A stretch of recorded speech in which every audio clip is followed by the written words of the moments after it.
There we go. All right, now we're here. Now we're officially here, and things are going good. I should be unmuted now, hopefully. Hopefully. All right, so today I thought that we would look at... So I'm learning some things about how Israel was able to, it was basically Israel, China, and the CIA were able to kind of take over all of Silicon Valley, and how we got to like Palantir today. And it's gonna be some loose connections. We're gonna be sort of slowly building things out. Because it was sort of explained to me with some various sources and things like that, but I want to go through and get like a super detailed accounting of what exactly happened, who all was involved, and go from there. So as far as I'm aware, there are like 4 or 5 different companies that were extremely crucial to kind of basically starting Silicon Valley, already sort of co-opted. and then eventually, slowly over time, overtook them completely. And some of those companies are the Palo Alto Networks, Kleiner Perkins, Sun Microsystems, which eventually became Oracle, and Sequoia Capital are some of the big ones we're going to look at today. And two of the big names that we're going to be exploring are Venad Kosla and Eric Schmidt. So those are going to be sort of where we start. I thought that it would be interesting just to slowly start going through the Kleiner Perkins thing and see what all they are connected to, and go from there. So Kleiner Perkins is a venture capital firm. It started in 1972, is invested in over 900 ventures, including AOL, Amazon, Tandem, Compaq, Square, Google, Sun Microsystems, Palo Alto, Snap, which is behind Snapchat, and Twitter. And they are based out of San Francisco and Shanghai, China. Thank you, 7Cs. You saved me from Aaron Mate and Scott Quitter. I don't even know who the fuck those people are. So, first off, we already have the investment in Palo Alto that I did and Sun Microsystems. So now we're going to do Google.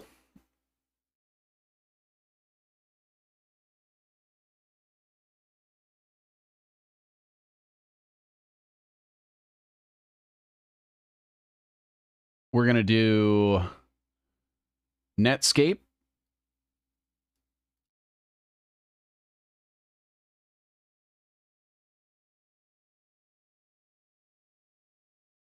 We'll get the big ones on here and then slowly start filling out the other ones. Genentech is going to be important later.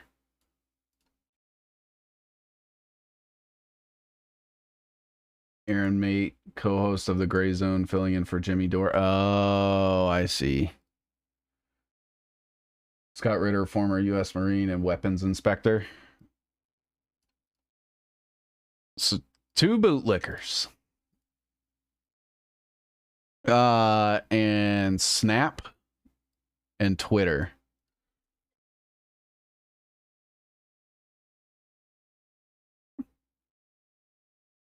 And all of this is going to make sense eventually.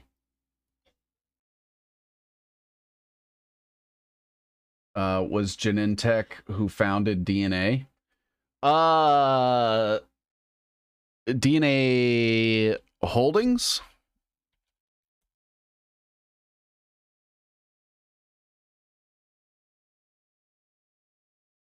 They are traded as DNA, yeah.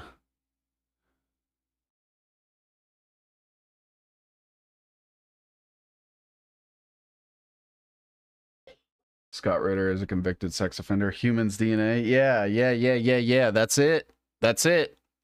Boyer's considered to be a pioneer of the field of recombinant DNA technology. That's going to be important later when we start talking about COVID. Genentech is pioneering research-driven biotechnology company.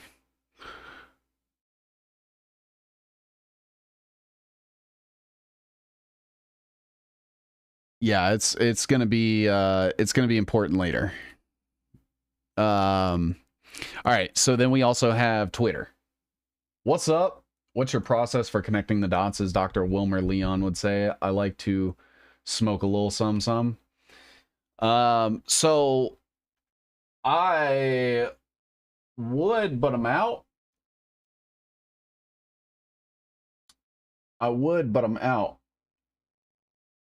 I might be able to, hold on, let me see if I can, that one's maybe.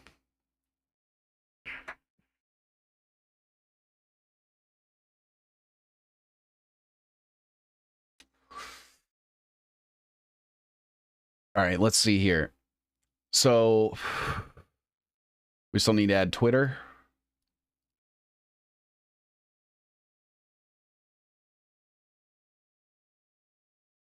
So what I can try to give you guys as an indication of the direction we're going, essentially proving that these same people, the same groups, same companies, tie into the starting of Silicon Valley, 9/11, the war in Iraq, Hurricane Katrina, the housing crisis, the Silicon Valley bank run, COVID, the wellness company, and Israel all connect. That's about. I was sitting down with Richard Ntuboka. You guys might know him. He's a good dude. He's got good research, and we were talking for about 2 hours. And in that 2 hours, I was like, I had to go sit down for a minute. I was like, holy shit. So I knew, I just didn't realize that it was so easily provable. And that's what we're going to be doing with this web, is kind of proving that. Oh, also the LA fires, the California hurricane. It's going to make sense. It's going to make sense. So we'll give a nod out here. What's the connection? Yiddish, perhaps?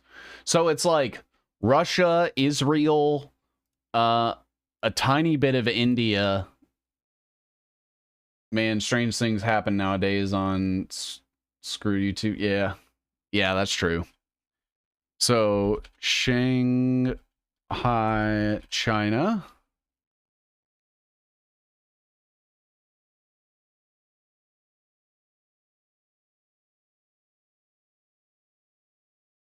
Thank you for the repost, Gateway Project C. All right, so we're gonna kind of go through the history a little bit, and we're gonna connect a lot of these people. So I'm thinking for Kleiner Perkins, so we have to get Eugene Kleiner, Tom Perkins, Frank Caulfield, and Brooke Byers.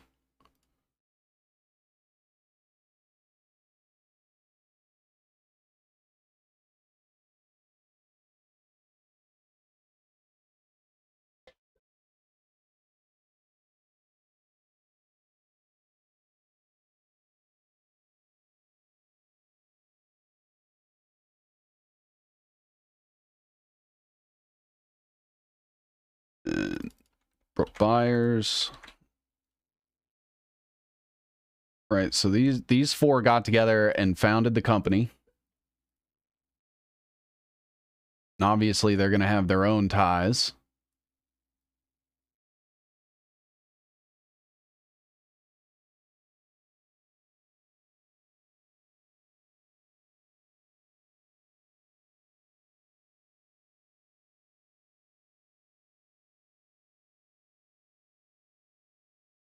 Right, and Venad is someone that we've actually spoken about a couple times on this stream. And he'll come into play a little later. So Kleiner was a founder of Fairchild Semiconductor, and Perkins was an early Hewlett Packard. So we have Fairchild Semiconductor International. Oh man, they're losing money.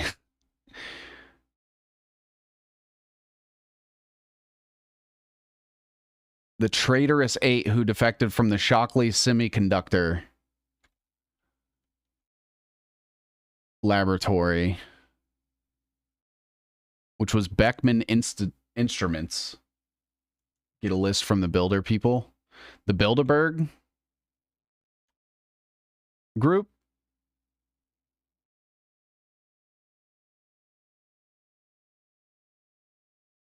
William Shockley comes from Bell Labs.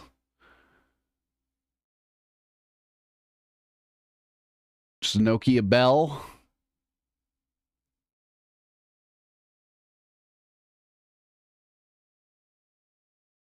Bell Systems.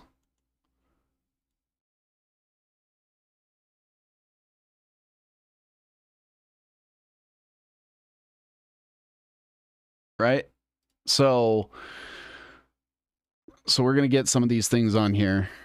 So we have Kleiner, who was Fairchild Semiconductors.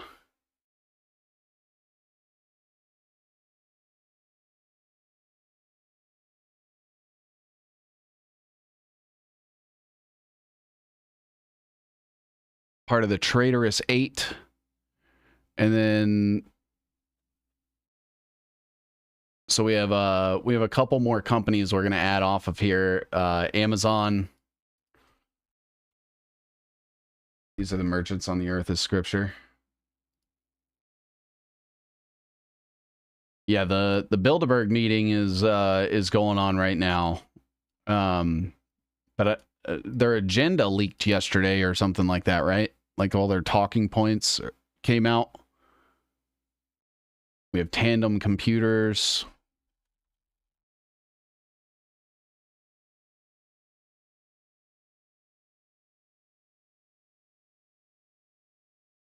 And so this is going to start getting... Wait here. Let's make sure we're putting it in the right spot here.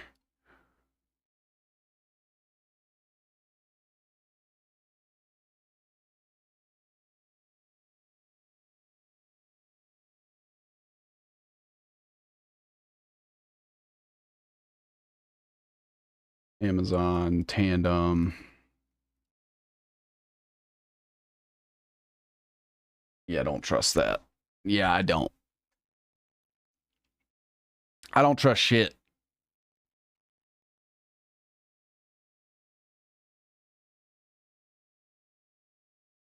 Kleiner led the 8.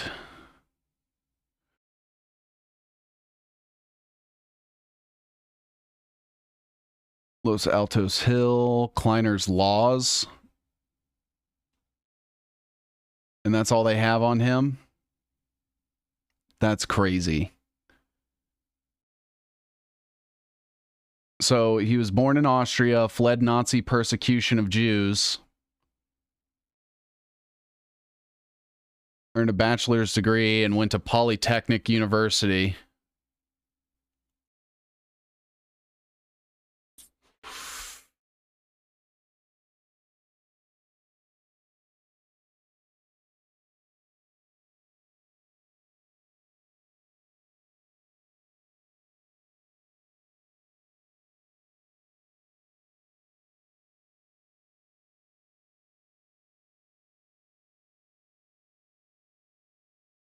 I don't think I'm going to find anything on there. He went to NYU and Shockley Semiconductor Laboratory. So he's connected to William Shockley.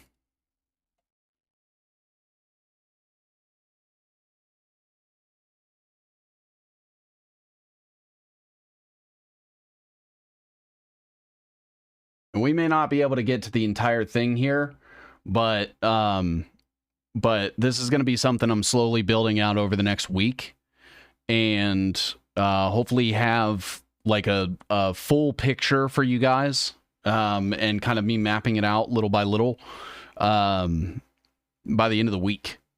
And I'm hoping to be able to show you guys the entire map. And there were some connections here, even in like the early days, where I was like, what the fuck? Blackwater is going to come in. 9/11 is going to come in. The .com tech bubble is going to come in. Trump bringing the swamp. How ironic. I mean, it's been a swamp for decades and decades. It's never left.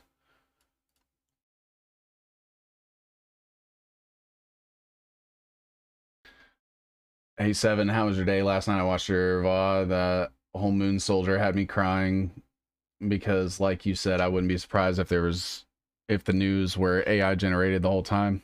I guess we deserve it. I don't think it's that we deserve it. It's just that the actions that we've been conditioned to take over our entire life by society and the media and the government and companies and shit, basically just sleepwalks us into getting taken advantage of. And, you know, obviously there's a certain level of accountability that comes, because at what point do you wake up and stop fucking doing the shit? But it is difficult. Like, it's hard to blame someone for ignorance. It's the willful ignorance that really is shitty. Seen your work on Twitter on my timeline. Keep it up. Thanks, Reese. I appreciate that, man. Hope you're doing well. Right, so we have the Shockley Semiconductor Lab.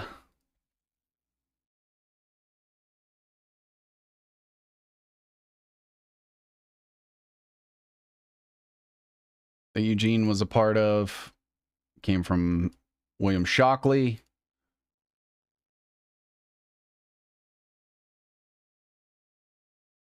Funded by Beckman Instruments. Danair Corporation.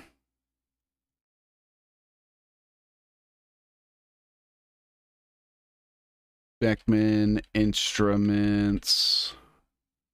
Social trading is the only way to make it in the future. Like bartering physical commodities, because I agree.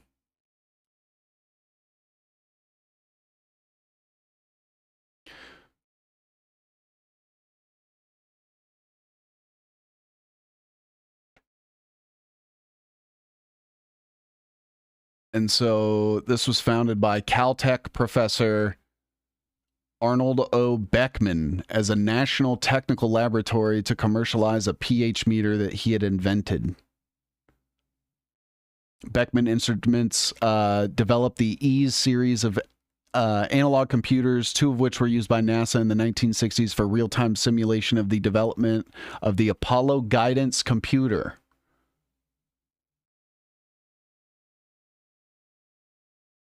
And so we have Danair.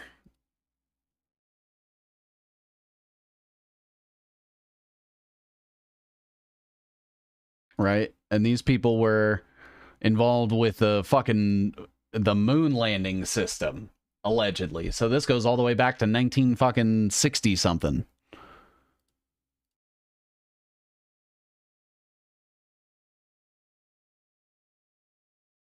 DMG. Danair purchased Chicago Pneumatic, Matco Tools Corporation.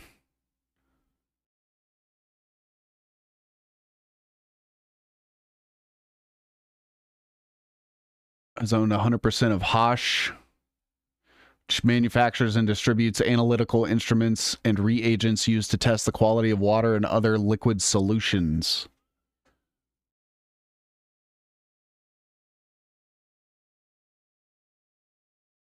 Trojan Technologies.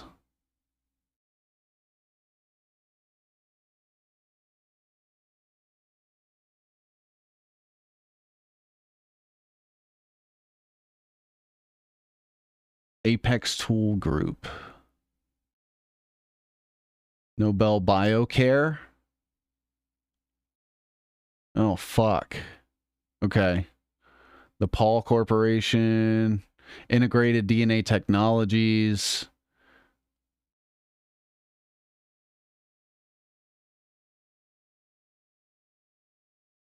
The following morning noted that Dr. Hahn was referring to tests being produced by an outside manufacturer.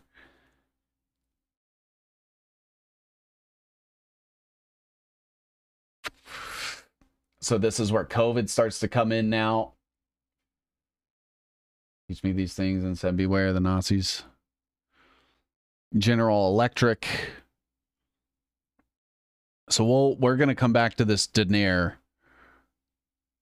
and we're gonna stick with the Beckman. So we have Arnold O. Beckman.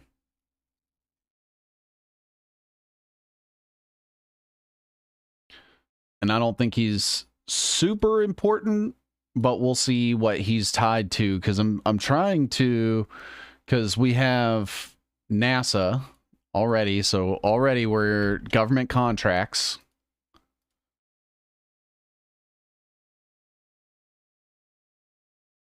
right? For the Apollo guidance system.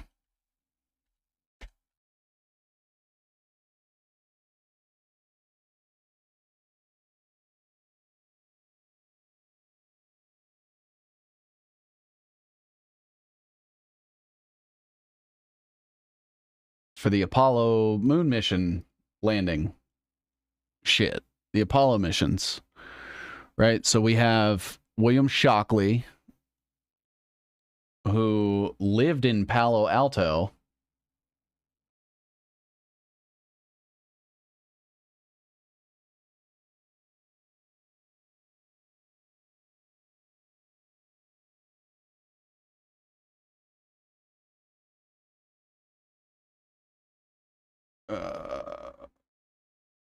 We'll make this purple. Locations can be purple. Shockley Laboratory in nearby Mountain View, California. So we're in Mountain View, California.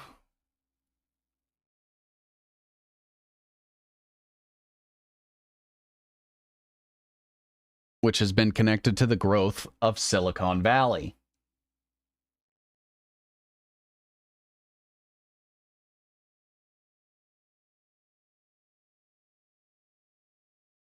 We'll make this black.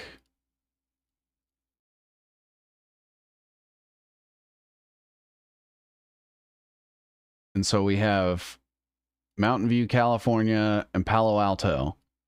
And all of this was largely kicked off by the Shockley Semiconductor Laboratory. So they started, it was 1955, and they started doing tech companies in California because of this company right here.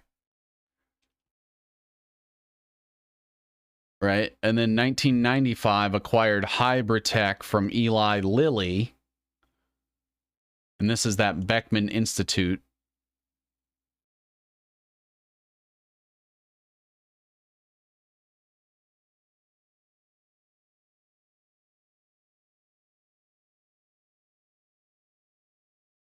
And so Beckman established the seminal Shockley Semiconductor Laboratory.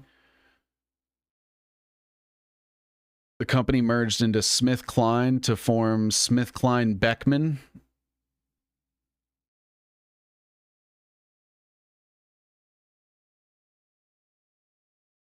Regained its independence in 1989. So we have Hybritech.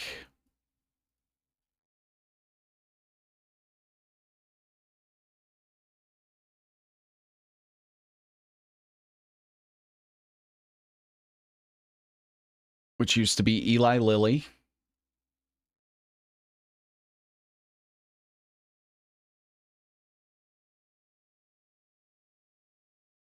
And that was in 1995.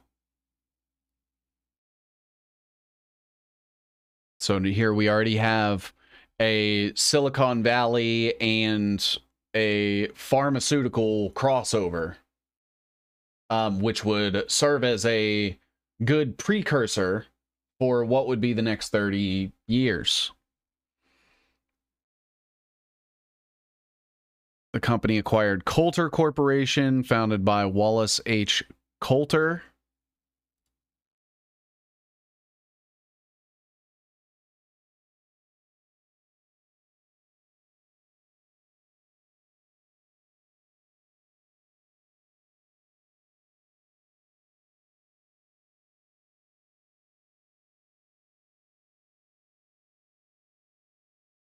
Electrical engineer, known the Coulter principle, which provides a method of counting and sizing microscopic particles suspended in fluid.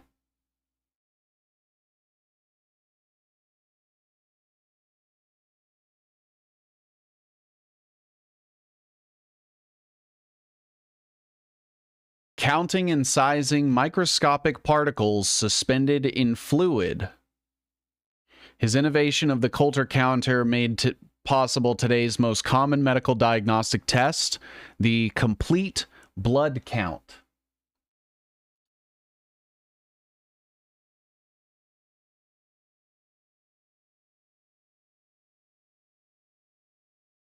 Make this white.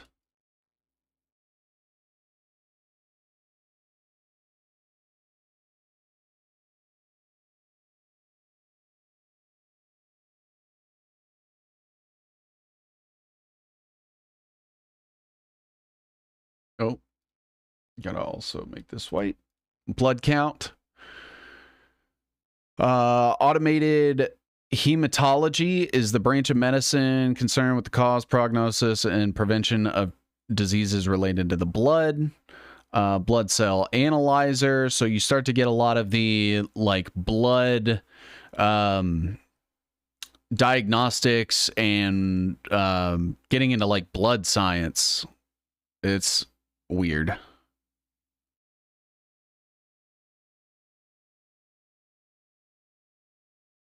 Production of new cell and particle analyzer.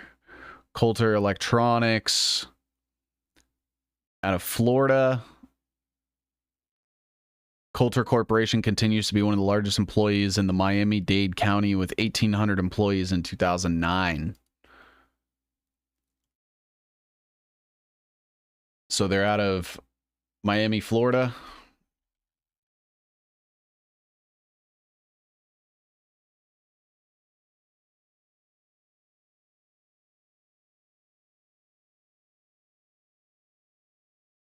Okay. And again, we're still only on Eugene Kleiner, and things really start to pick up when Venad Kosla comes into play. So as of right now, Eugene Kleiner, one of the founders of Kleiner Perkins, Amazon, Fairchild Semiconductors, Tandem Computers, worked at the Shockley Semiconductor Laboratory that helped to basically build the foundations of what would become Silicon Valley in California.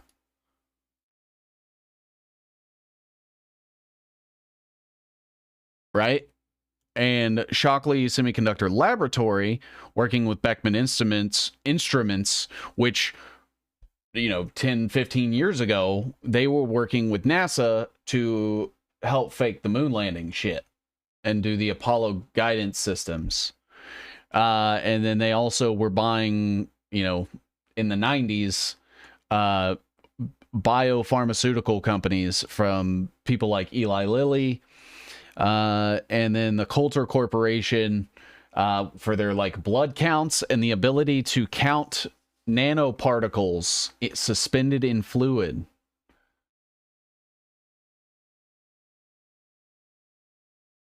Exactly. Blood science for the transhumanists. So there we get like the ambrosia shit from like Peter Thiel. We get like the 23andMe shit and all the DNA stuff.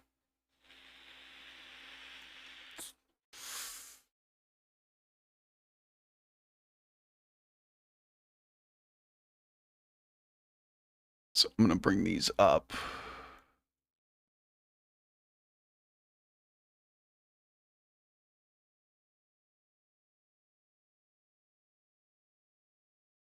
Bring these over. Because Palo Alto Networks is going to come back in. But they're going to... this is going to stretch pretty far out because Palo Alto is its own fucking web. Snapchat won't be super connected to a lot of shit. But some stuff, Genentech, Google, and this is where we start to get more Silicon Valley tech startup shit, right? And never forget, they were also part of Sun Microsystems that ended up becoming Oracle. So what else do we have here? I think that was it for Wallace Coulter. I don't think he's super relevant to the conversation outside of his Coulter principle and his tech. We have Diagnostic Systems Laboratories.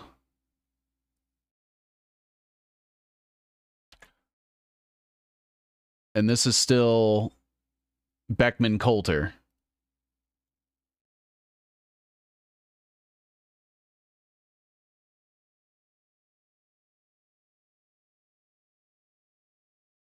So Beckman Coulter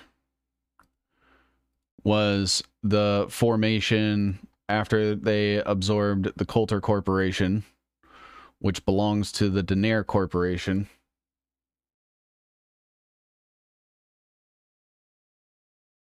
We have Diagnostic System Laboratories.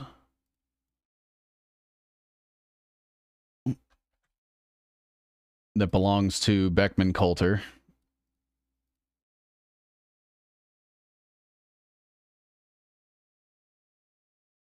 We have Lumigen and Agincourt Bioscience.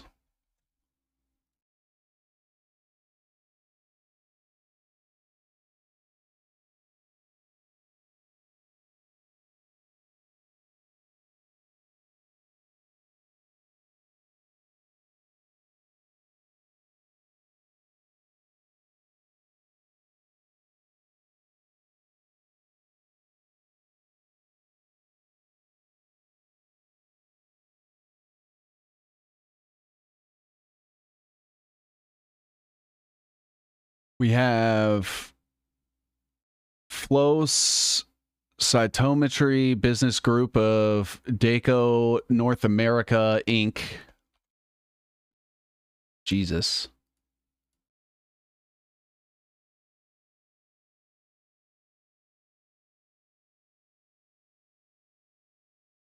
Hey, how's it going? We're mapping out all the investment firms of the deep state, the real deep state. Company acquired lab-based business of Olympus Corporation. So they own Olympus Corp.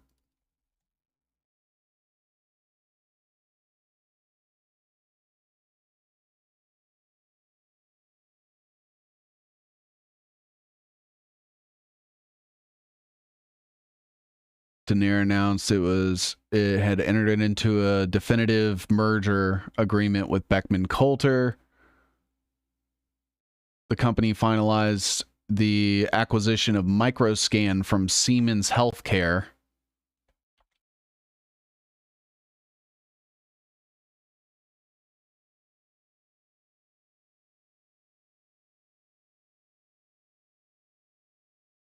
Oh.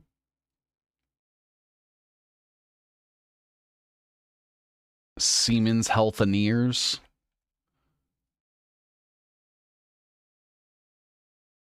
It's like health engineers.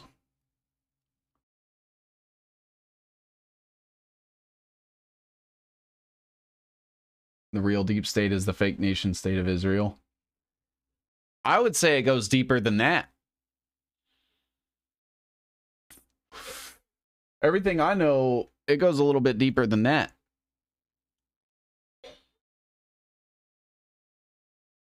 So we have Siemens,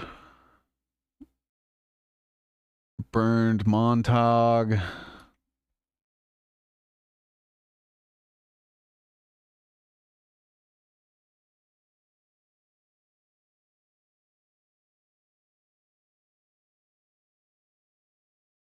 And spun off of its parent company, Siemens.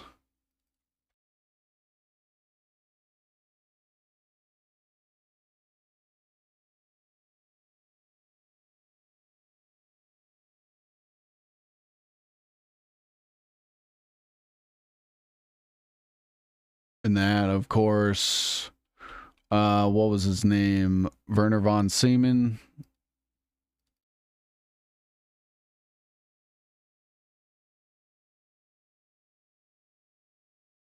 And then obviously that was the shit. Siemens ran a lot of shit for a long time. They have Siemens Energy, Siemens Mobile. I didn't even know they had a mobile company.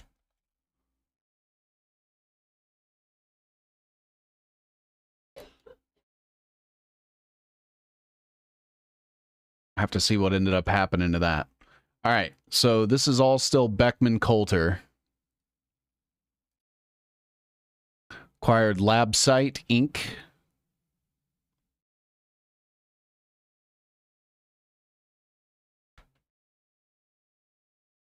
And EDC Biosciences.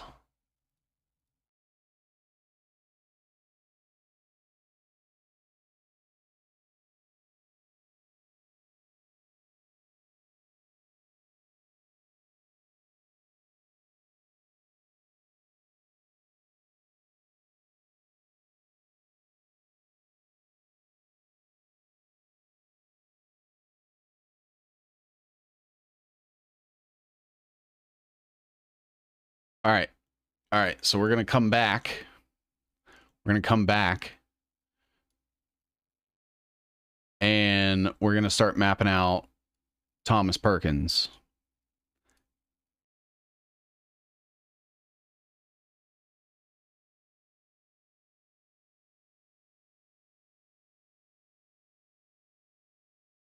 So Thomas Perkins comes from Hewlett-Packard, I believe. He went to Harvard, MIT.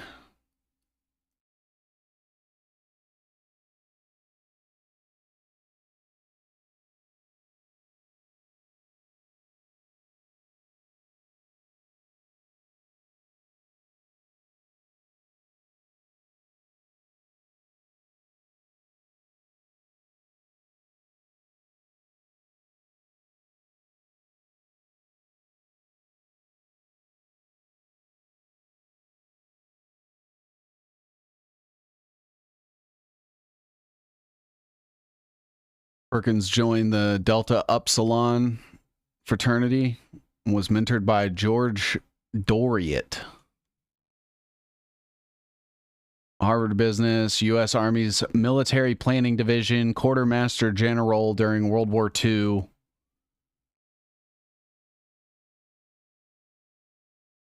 He founded NSEED, which is one of the world's most prestigious business schools.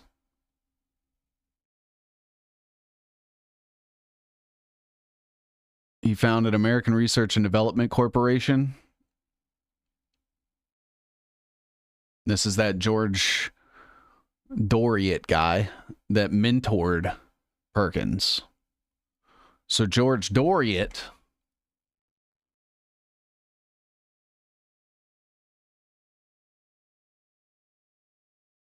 who was literally military intelligence, part of the U.S. Army's Military Planning Division, and their Quartermaster General.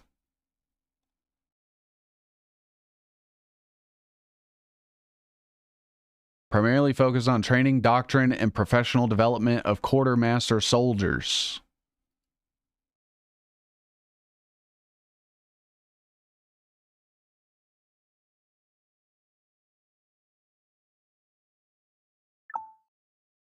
So George Doriot, U.S. Army Military Planning Division, and he was also at Harvard. That's probably where they met, if I had to guess.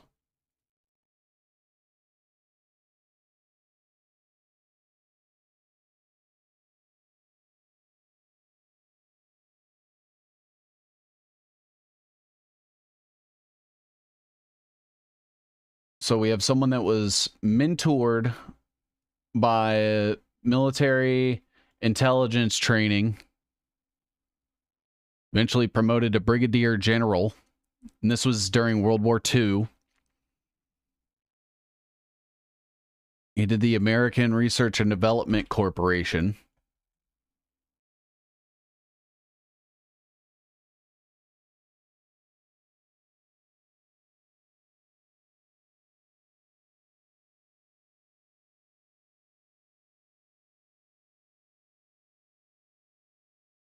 Which was him, Ralph Flanders, who Republican senator, president of the Boston Federal Reserve Bank,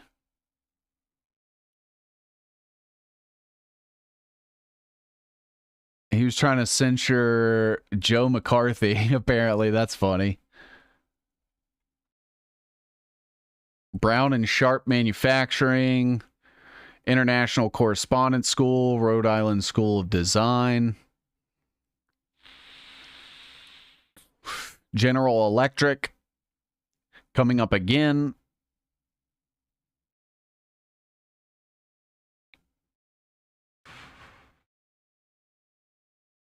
American Society of Mechanical Engineers, Hoover Medal, appointed Flanders to the Business Advisory Council, which was created to provide the input on the administration on matters affecting business. The council then made Flanders the chairman of the Committee on Unemployment.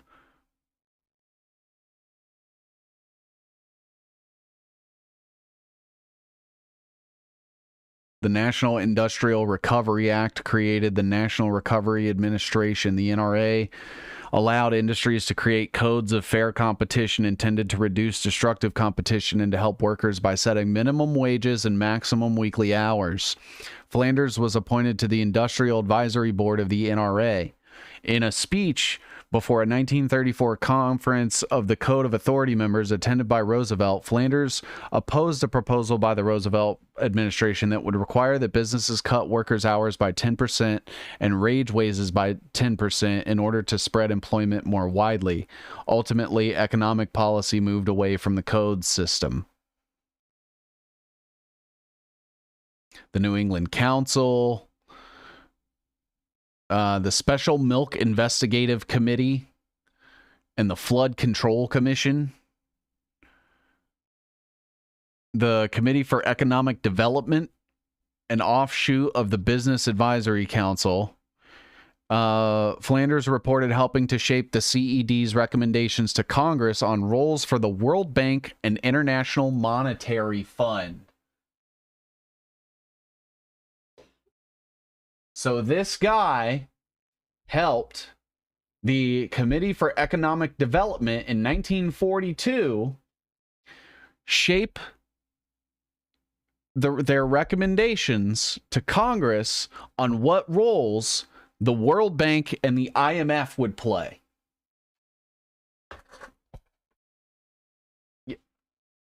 You see? This is where it's starting.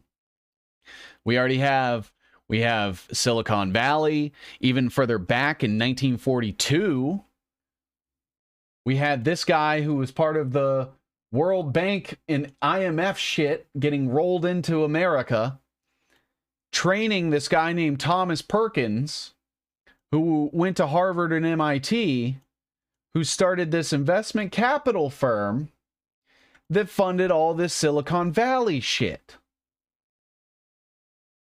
But it gets better.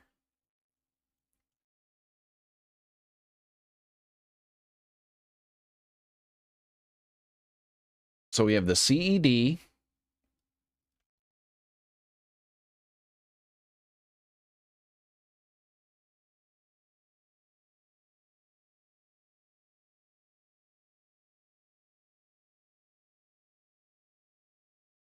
World Bank. IMF. Well, I'll spell it out.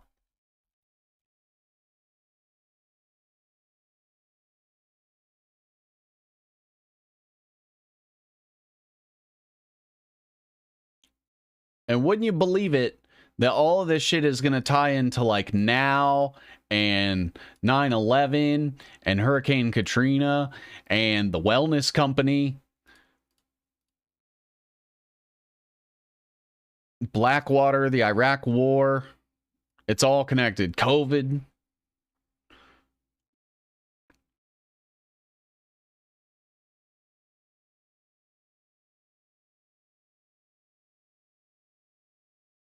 Social policy. His major concern was human development in a technological era. He addressed employing spiritual guidance with a program of human values, achieved full employment, grounded himself in economic principles, and understood and debated during that era.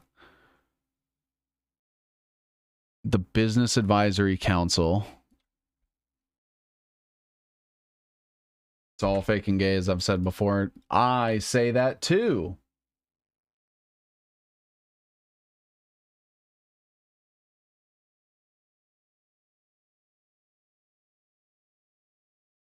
Right. And so he was also part of the Business Advisory Council that spun off the CED.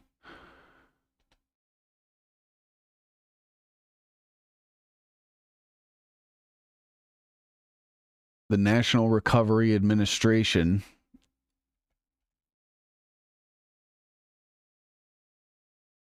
This was post-Depression. So 1933, during the Great Depression, or right after it.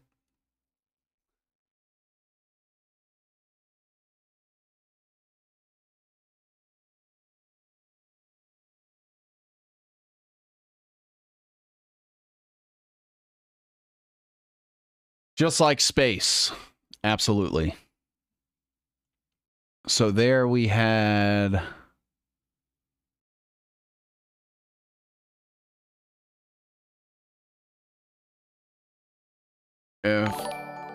FDO. Oh, Stoops the Cat, thank you for the $2. Hey, the world's gonna blow up tomorrow, I think. Let's hope it doesn't. I don't want like a Samson option kind of thing. Is that where we're at this point? I've been trying to not let it whip me up into a World War III is actively happening frenzy.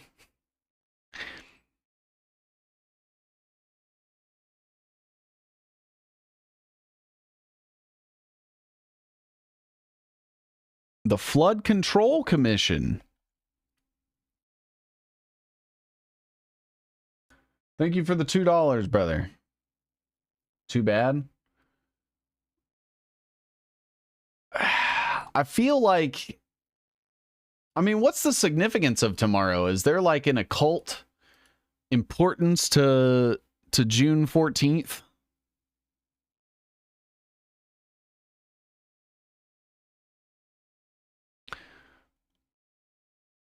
Federal Reserve Bank of Boston held positions, board of directors, MIT.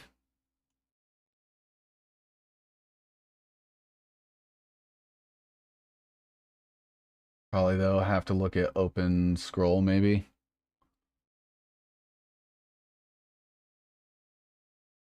Yeah, I'm wondering what the significance is.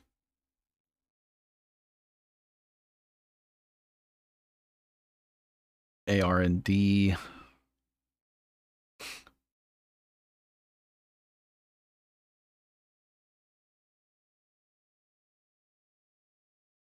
Oh, wait. I think I've been attributing some things to the wrong guy. I have. Okay. Let me fix that. So that is all of this, I believe, was Ralph Flanders and not Doriot.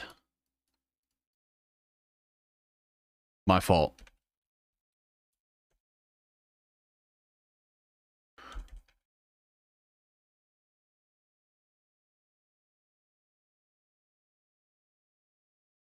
Okay. We'll fix this. Boom. Boom. Boom. Boom. Done. Ralph Flanders. Red. And they did the American Research and Development Corporation together. Saturn retrogrades into Scorpio tomorrow. Just look, last time was in 2014. False flag at the parade. Trump Vance gets sworn in. Welcome technocracy. I do feel as though it would be in the best interest of the technocrats to allow JD Vance a little bit of Trump's term beforehand. Now, whether that looks like him getting arrested or getting 25th Amendmented or whatever the fuck that looks like, I do think that 250th birthday of the U.S. Army. Yeah, isn't it also like Trump's birthday or some shit? Tomorrow? Well, you're what?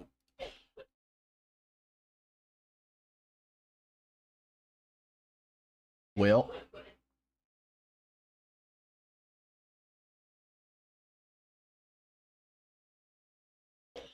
then we have Carl Compton.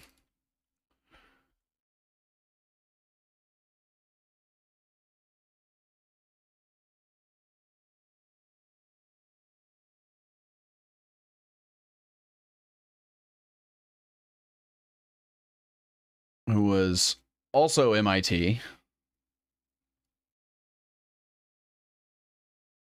Nuclear physics.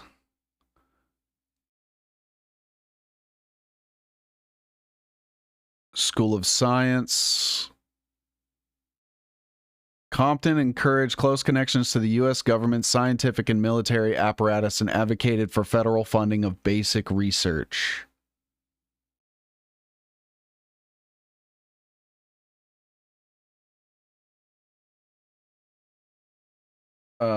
And it's Pride here in Indy tomorrow. Lots happening here on Saturday. What if Vance is really Garth Brooks? Dude.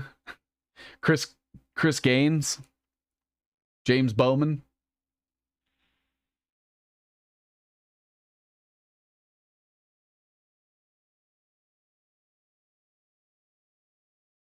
So Compton was one of the biggest advocates for government grant for research from the military. And that was Vannevar Bush and him. Now, who is Vannevar Bush?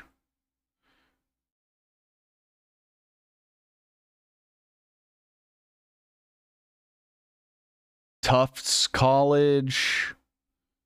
I'm trying to see if he's related to the Bush family. Bain Capital. They ended up being Texas Instruments. That's fucking nuts.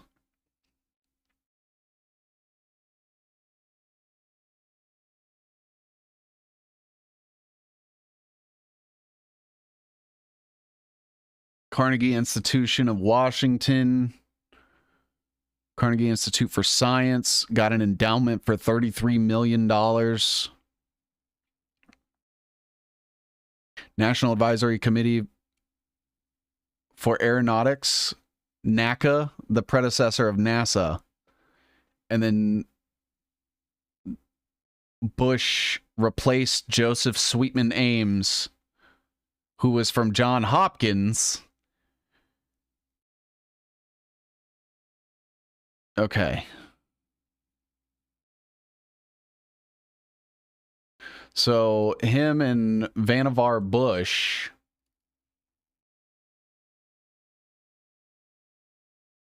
Holy shit.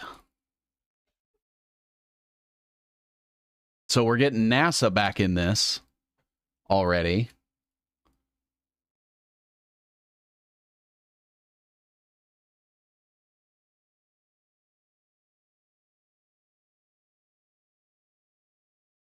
And they essentially, who during World War II headed the U.S. the Office of Scientific Research and Development, through which almost all wartime military R&D was carried out.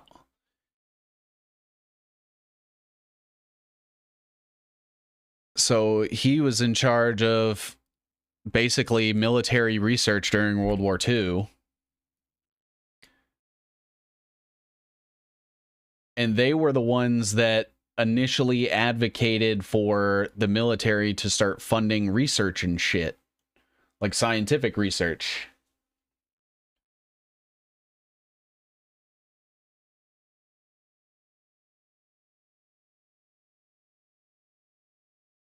Who reported only to FDR.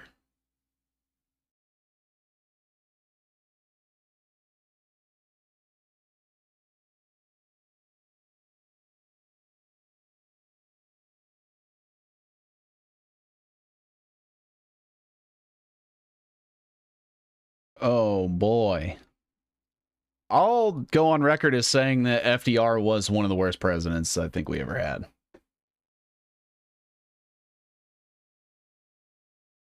Vannevar Bush.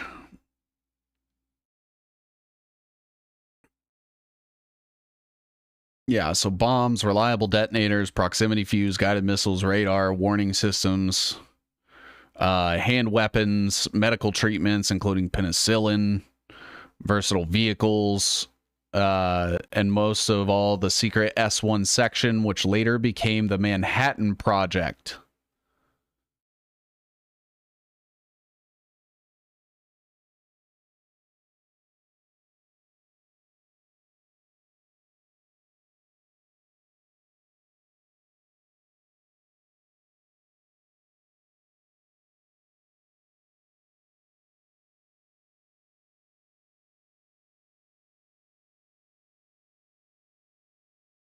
And that was S1 section, executive committee.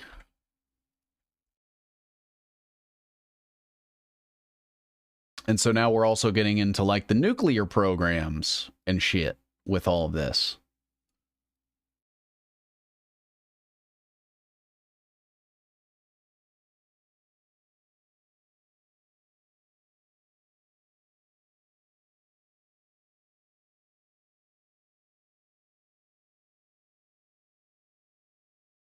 Uranium committee became the uranium section of the OSRD. So FDR created all this shit.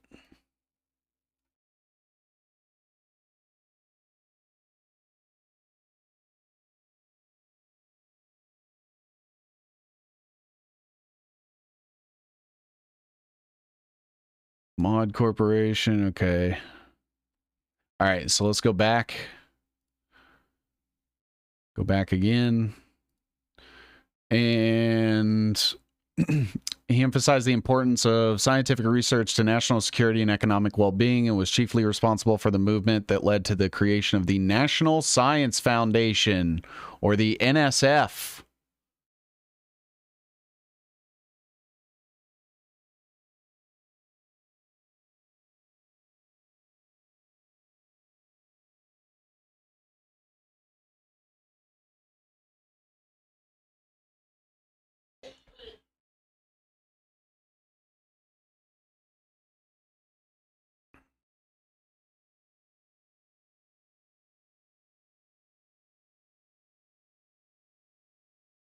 He founded the company that became Raytheon.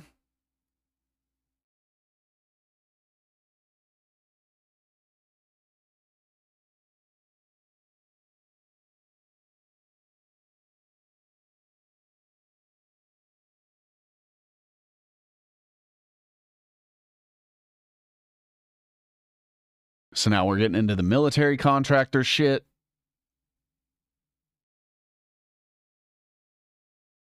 He was part of NACA, which ended up becoming NASA.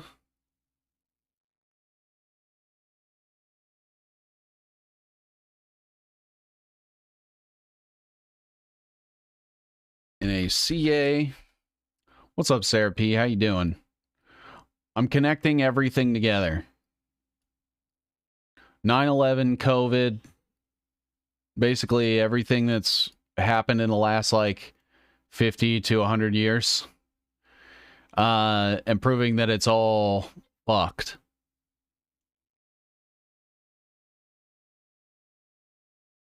Right, so he was part of NACA, the NDRC,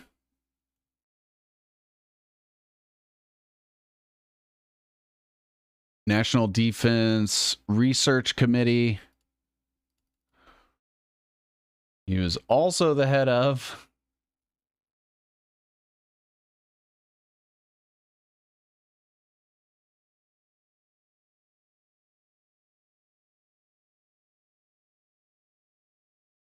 Waka Waka. I'm still getting through yesterday's episode. I got a bunch of Rumble ads. Let them play. Hey, thank you for the 10th of a penny. I appreciate you a lot. We have Carl Compton, who is also part of the National Defense Research Committee. So Carl Compton was part of that as well. And it looks like this was under Truman.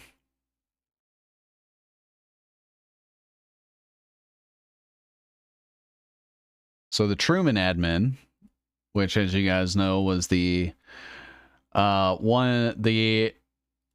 put Trump. The one that allegedly dropped nukes on Japan.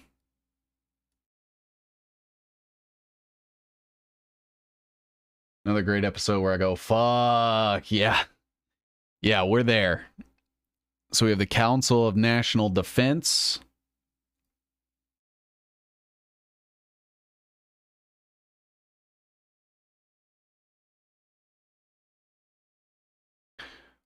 I still think NASA was like kind of a front for them being able to do live testing of ICBMs and shit.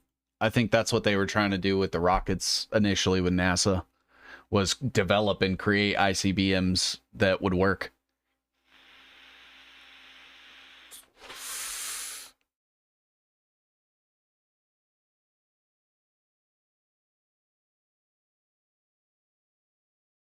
And then we have Bell Laboratories. So Bell Labs coming in again.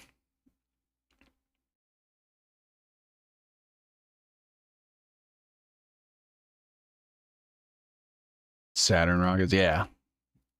Gemini, Apollo, all that fucking bullshit.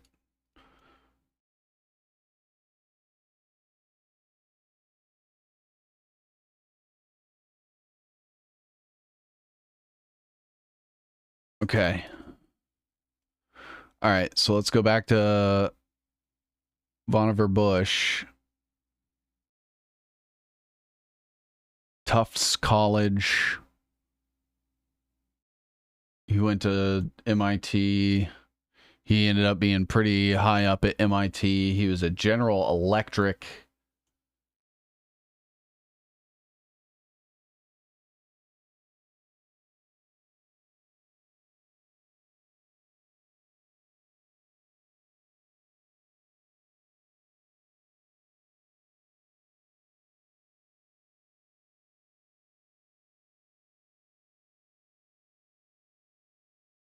What's up, dude?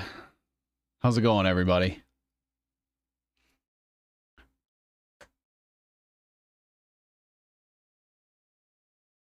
Oh, it's MIT. His advisor, Arthur Edwin Kennelly, demanded more work. Okay. Went to work at the National Research Council.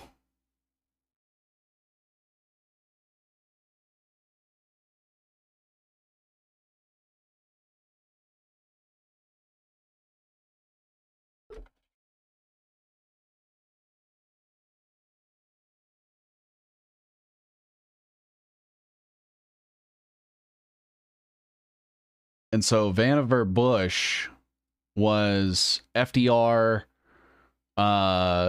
Truman, talking about they basically wanted to take the military funding and use it to like military funds and push them into science. And they were arguing like, hey, if we don't, make investing in science and doing scientific studies a national security issue, then we'll fall behind and we'll start getting taken advantage of by all these other people. And then that's sort of what started like the Manhattan Project and all of these like National Reconnaissance Office and the national like NASA and its precursor and all that shit started to come from this guy and Carl Taylor Compton and the rest of the people from the American Research and Development Corporation.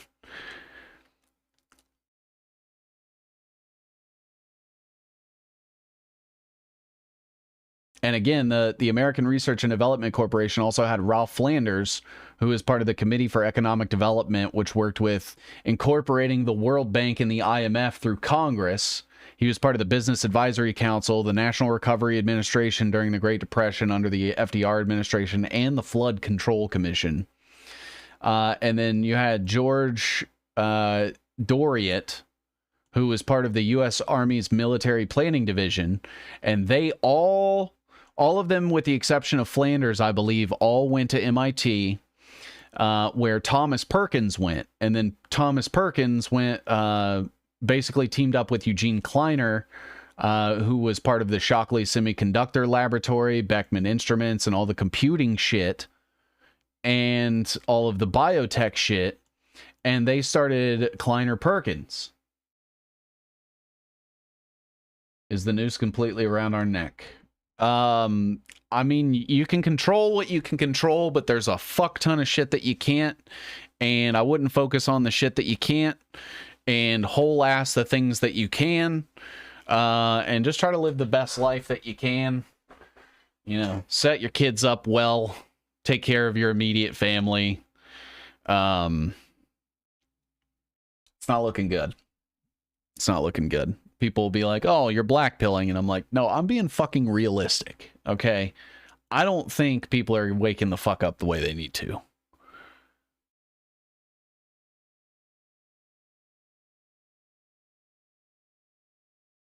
So what Bush found backing from Lawrence K. Marshall to create the Spencer thermostat, which hired Bush as a consultant. The new company soon had revenues in excess of $1 million. It merged with General Plate Company to form Metals and Controls Corporation, and with Texas Instruments.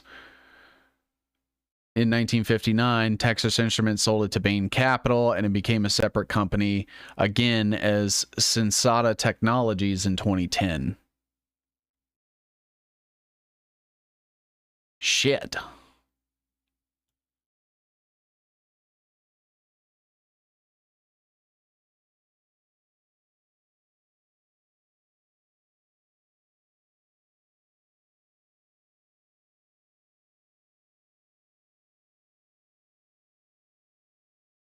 Yeah, I've missed quite a few episodes recently, but what was your take on Trump versus Elon drama? It was fake. It was always fake. People seriously think that these two don't have PR teams and just randomly tweet whatever they want themselves. Yeah. Yeah, it's all a fucking game. It's all a game.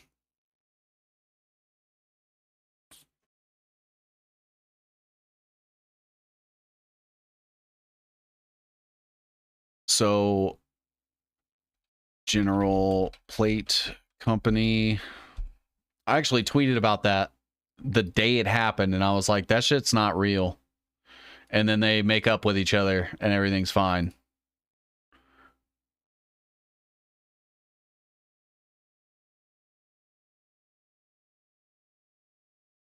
Texas Instruments, which is responsible for the fucking graphing calculators.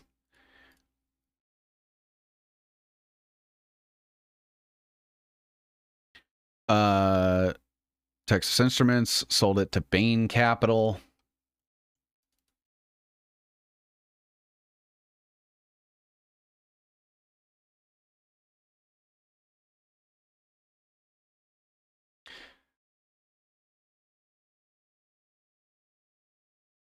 I'm investing from Chewy. I'm divesting from Chewy. Ooh, nice. Smart. Fuck that BlackRock bullshit. As fake as Netanyahu and Trump being frenemies, yeah. Not waking up like we should, I agree. I think things are not looking good. Yeah, they're not looking good. You guys just put everything you can into yourselves.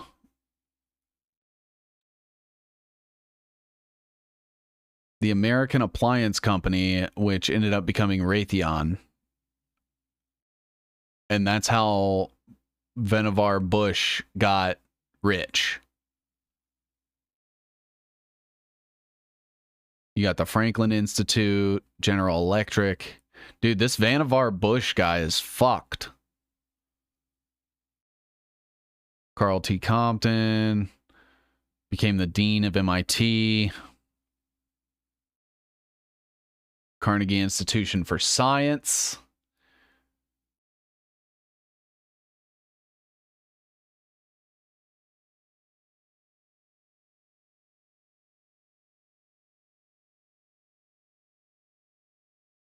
Raytheon was an appliance company. Yup.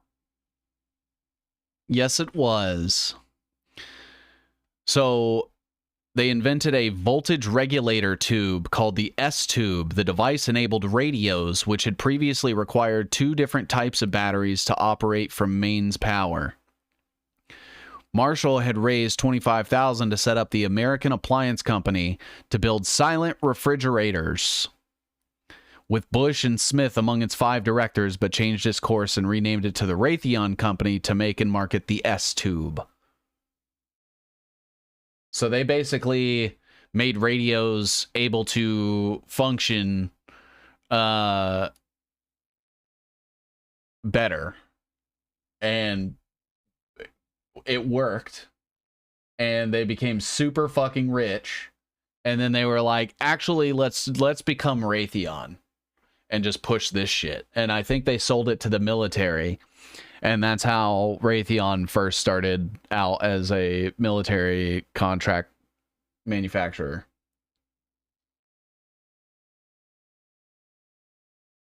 Is this where they got the talking point that Russia was using chips from their washing machines? Probably.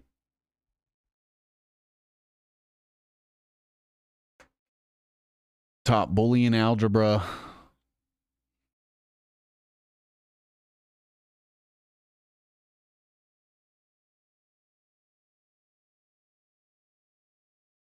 Bush was approached by OP-20G, which was searching for an electronic device to aid in code breaking. Bush was paid $10,000 fee to design the Rapid Analytical Machine, or RAM. Project went over budget and was not delivered until 1938, when it was found to be unreliable in service. Nonetheless, it was an important step towards creating such a device. So Vannevar Bush was also responsible for like the original idea behind breaking codes.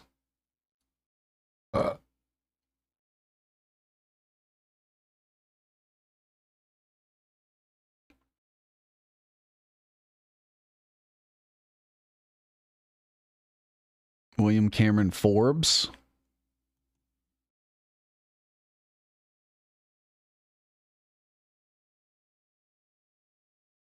President of the Bell Telephone Company. Fuck.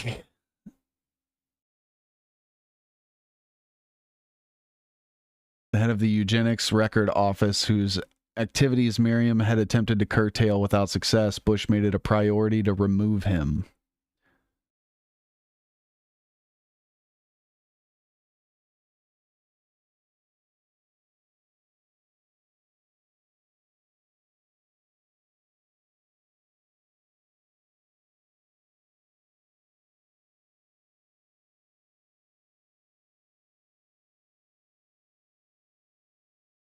The Eugenics Record Office was renamed the Genetics Record Office. Its funding was drastically cut and it was closed completely in 1944. He gutted Carnegie's archaeology program, setting the field back many years in the United States. Saw little value in humanities and social science. Here's where he got into NACA.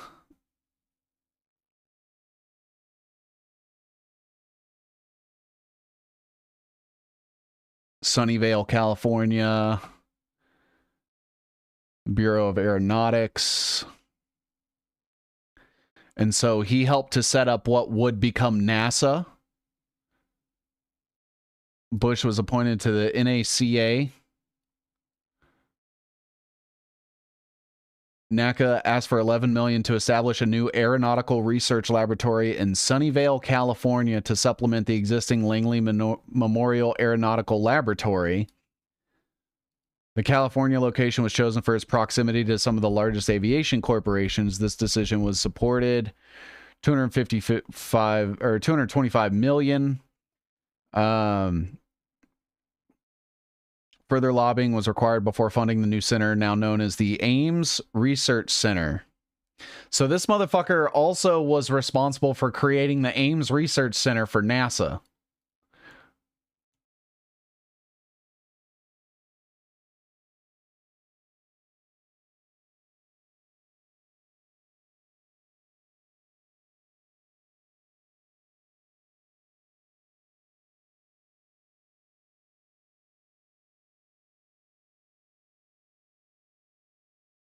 Bell Labs was essentially the father of all this new technology, or at least set the bar. Oh yeah, Bell Labs has come up, I think, 3 times already in this stream. Ames Research Center for NASA and NACA.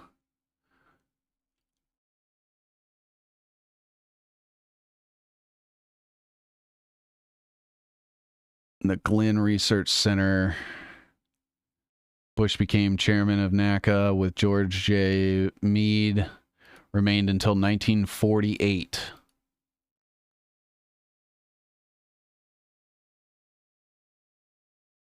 Through the president's uncle, Frederick Delano, Bush managed to set up a meeting with Roosevelt to which he brought a single sheet of paper describing the agency for the National Defense Research Committee. Fuck.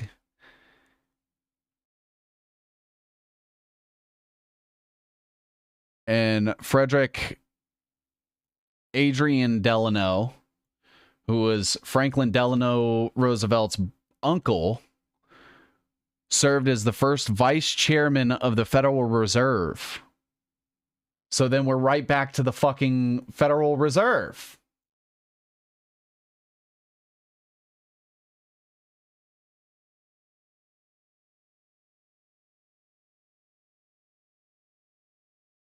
So we have Frederick Adrian Delano. Oh.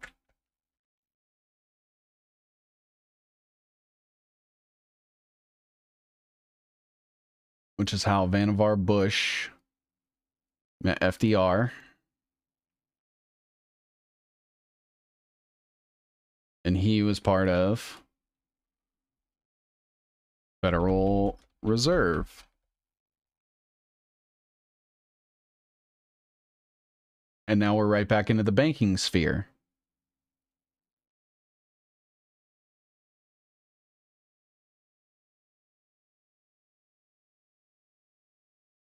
Until 1918.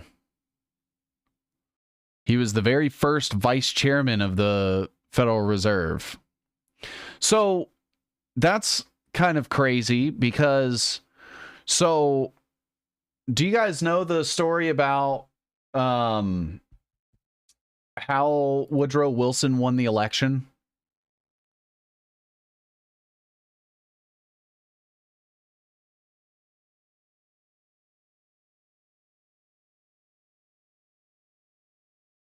It's because Teddy Roosevelt split the ticket with Taft. And then that's how we got the Federal Reserve.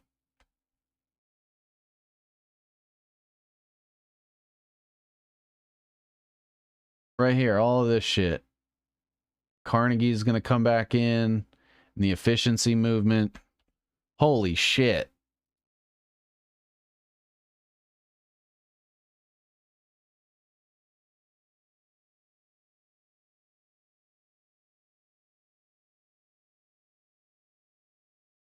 So essentially you had Teddy Roosevelt, who was part of the efficiency movement with Andrew Carnegie, and Roosevelt,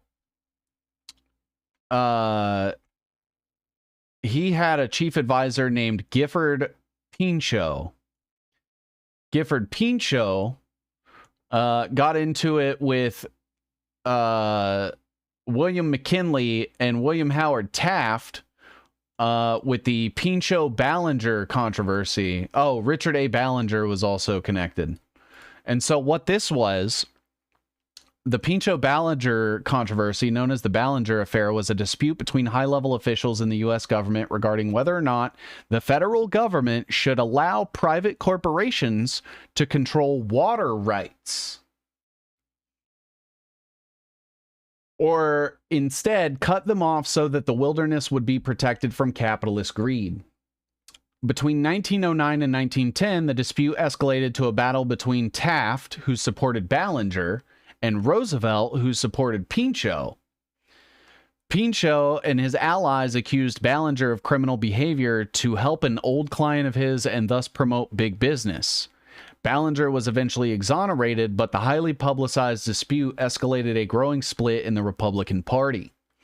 Taft took control of the Republican Party in 1912, but Roosevelt started a third progressive party, aka the fucking Bull Moose Party. That split the ticket for the Republicans, and then Taft and Roosevelt both lost. Woodrow Wilson becomes the president and then starts the fucking Federal Reserve.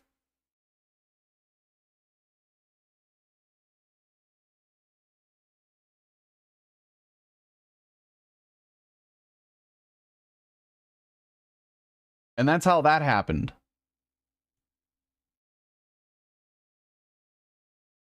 And then the first vice chairman of the Federal Reserve is FDR's fucking uncle. Is that Teddy Roosevelt's father?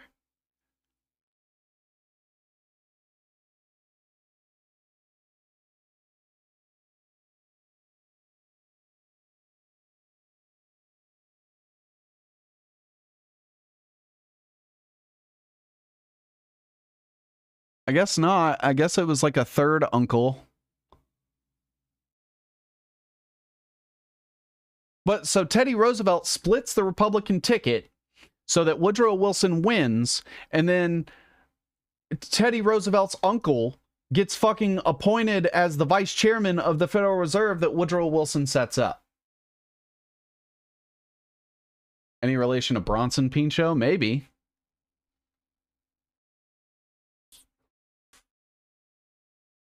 I think Roosevelt got shot in New York in 1912.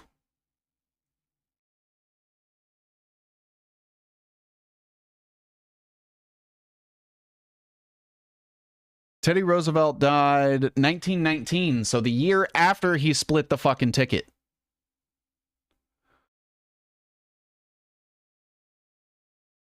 He literally came in, split the ticket, let Woodrow Wilson win, established the Federal Reserve, and then died. Teddy Roosevelt was not a good person. He was also a Freemason, and he annexed swaths of American land under the guise of protecting the environment. Sound familiar? To give it to the federal government so that they can do what they're doing now, which is sell it off to the highest bidder so that they can strip it of fucking resources and people couldn't live there.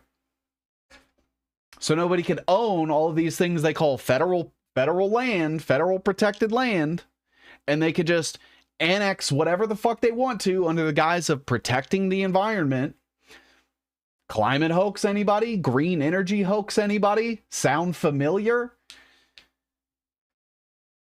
And so then it's no coincidence that Teddy Roosevelt would, or Franklin Roosevelt would have a technocrat named Guy Tugwell that would come in and help to advise his administration. Guy Tugwell was a technocrat who was obsessed with John Dewey.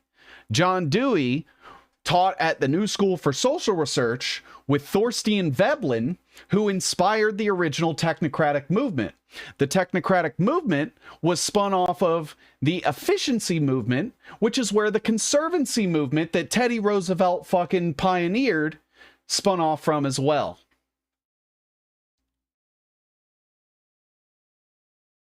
That whole conservation thing, that was a technocrat thing. That was an efficiency thing. That was a you need to do without for the betterment of everybody because we said so. Or what we're going to have with this fucking technocratic fucking agenda. The engineers in the price system, it goes so fucking deep you guys don't even know.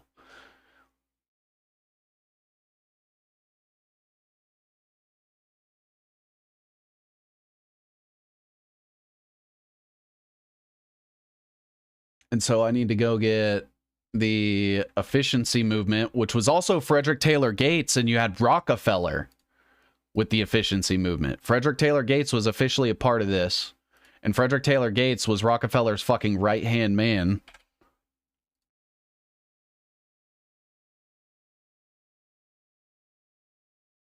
And so Teddy Roosevelt, Andrew Carnegie funded a lot of Teddy Roosevelt's fucking hunting exhibitions that he did, that he got all that PR for being a rugged American, right? PR. That shit was all fake, bro. That shit was paid for by the Carnegie family. That was all PR, dude. That shit wasn't real.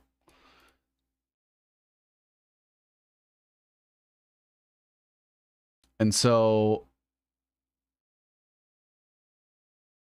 maybe I could move this over here.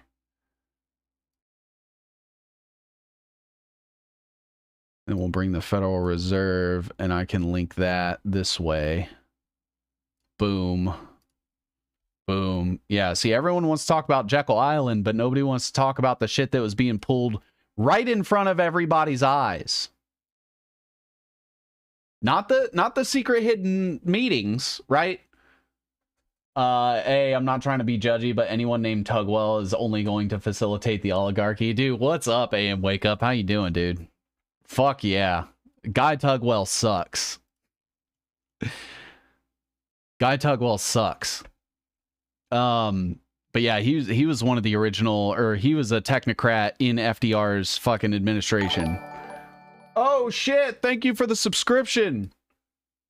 Looks like Joshua Taylor, thank you for that, brother. All right. So that's insane. I didn't know that that FDR's uncle, Teddy Roosevelt's fucking uncle, was the first vice chairman of the Federal Reserve after the Federal Reserve was created, only because Teddy Roosevelt split the fucking ticket. What are the fucking odds?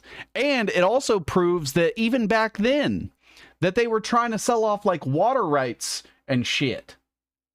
Yes, sir. Love the research. Graphs and charts is how I think. Good, dude. You came to the right place.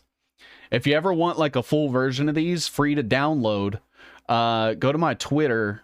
Should be in my link tree in the description. And go search my Twitter profile for the word Dropbox. And there's like full resolution versions on there, which I'm going to start getting away from Dropbox here soon because apparently it's just Mossad. Or maybe it's just Habad. I don't remember. It's one of the odds. Roosevelt hiked with John Muir of the Sierra Club. Motherfucker. Are you serious? Oh, the fucking Sierra Club.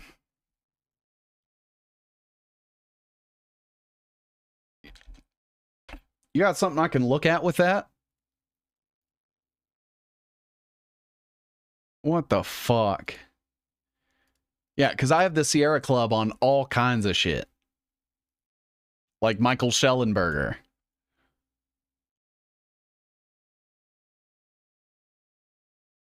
Where is it? Where is it? Right here. The Sierra Club, the National Resource Defense Council, fucking 350.org, Greenworks, the Rainforest Coalition, and that all goes into Apollo Alliance, and that was the fucking Obama shit, Obama era shit. Yeah, the Sierra Club's bad news, dude. Oh, perfect.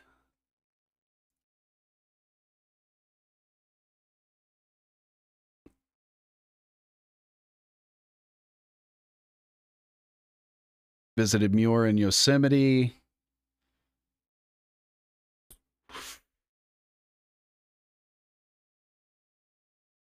Glacier Point.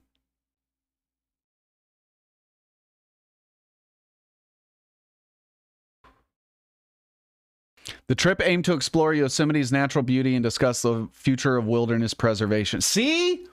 And that's what started. Holy shit. Oh, dude. Okay, so the Sierra Club is basically, we're going to do everything under the guise of like bettering the environment. And actually what we're doing is we're making sure that nobody can have fucking resources except for us. Not us, but them.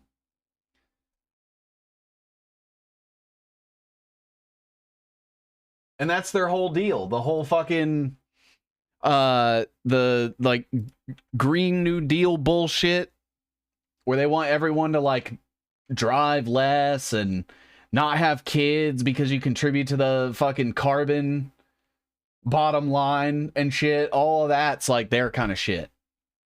Inversion is so common, opposite of what they say. Exactly. It's the Kabbalistic bullshit. Chabad, also known as Lubavitch. Yeah, the Chabad Lubavitch.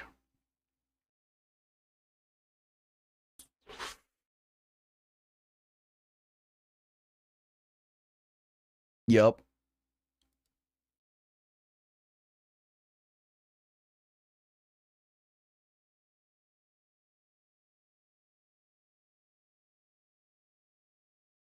Guy Saperstein.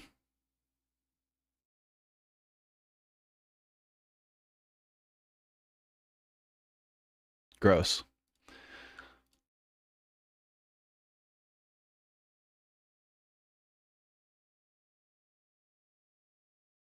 You know who else? For anybody that was watching the episode yesterday, you know who else worked with the Sierra Club?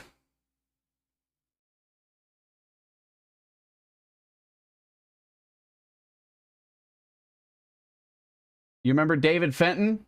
The guy that sits on the Council for National Policy? Or no, I think he might be Council of Foreign Relations.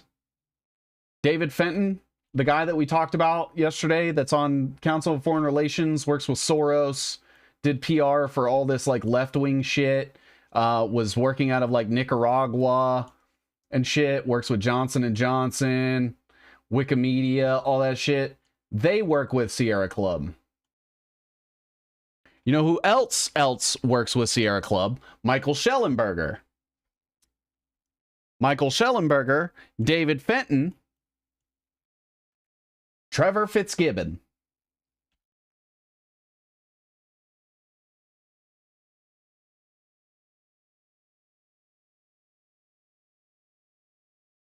I'm telling you, dude, it is insane. It's like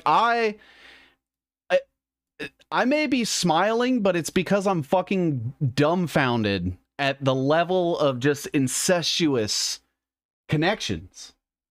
Like this is what I do like for a living now, and still all the time. Schellenberger connections were super interesting. Controlled ops everywhere. Everywhere. For years. Like at least 100 years. They have just psyop. Fucking faking this. False flag. False fighting. Fucking government officials pretending to beef with each other so that they could push out whatever shit they come up with between them. Two cheeks of the same ass. Pushing out the shit they come up with between them. All these indie channels are controlled ops. Dude, I'm at the point where I'm like, the only person I can trust is myself, because I know that I don't talk to the CIA. Clearly, you guys should also have that same level of discernment and question everything and shit. So it's like counterproductive almost. It's like they made everything like this so that you have to question the authenticity of everyone and everything that you know of. I'm sure I have spoken with people from the CIA behind sock accounts, or there might even be like a creator that I've talked to or something that is. But as far as I know, on everything that I care about and love deeply, I have never knowingly spoken with an intelligence agent.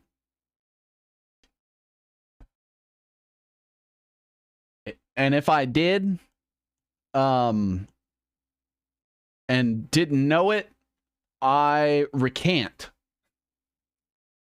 I rebuke them, and I recant my statements. Just like Yuri said. Yep. This is insane. So this Vannevar Bush guy, and again, we're still just going back to like, this is all the shit that influenced Thomas Perkins, who helped co-found Kleiner Perkins, and we haven't even begun to take off with the Silicon Valley shit, because that's going to come in huge when we get into like the Palo Alto networks and those crossing into Kleiner Perkins, and how Venad Kosla ties into all that. So I'm actually going to move him up. So even before the CIA directly becomes involved in all this shit, I mean, there's a whole history of just like military intelligence and military research and sciences and Bell Labs, General Electric, Eli Lilly, Siemens, the World Bank, the IMF, the National Science Foundation, National Research Council, the Manhattan Project, Council for National Defense, the Federal Reserve, like Russian nesting dolls. Wonder how many people don't realize they're being strung along by their sponsors. It's like Mason, Scientology, and other mystery schools. You don't know the truth till you get to the top. Well, I will say this.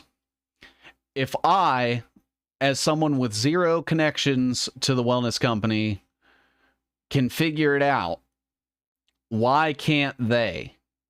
Especially if they're politically oriented, you should be vetting everything that you're selling. And really, I don't think people that... I don't think anyone is qualified to sell drugs over the internet anyway. I don't even think doctors should be allowed to like do the teledoc thing and prescribe drugs. I think that, fuck that. That's fucking dystopian as shit. Let alone creators. Like, I imagine that probably 50% of creators are dumber than me, and I don't trust me to sell people stuff that they put in their bodies. So now imagine if at least 50% of them are dumber than me, they can and have figured it out, they don't care, or are in on it. That's my sentiment. If you don't know by now and you're still taking money from the wellness company, you either don't give a fuck or you enjoy what's happening, and you are pro what is going on right now. It's been out there for years. And like I'm reporting on it and showing it, but people have beat me to the punch long ago.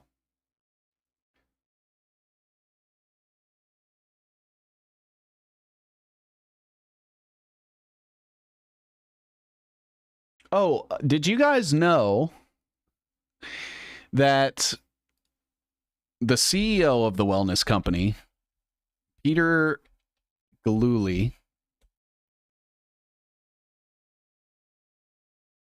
was part of something called Dust Identity, which is nanobots or nanotech?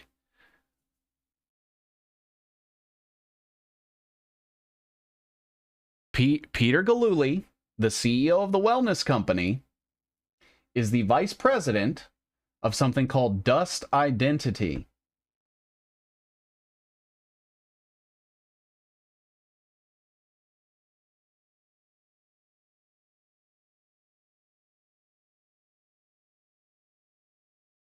His most recent prior role was the vice president of operations at Dust Identity. What is Dust Identity, you ask? Dust Identity, according to their page, in 2011, co-founders Ophir Gathen, Jonathan Hodges, and Dirk England met as three PhDs at Columbia.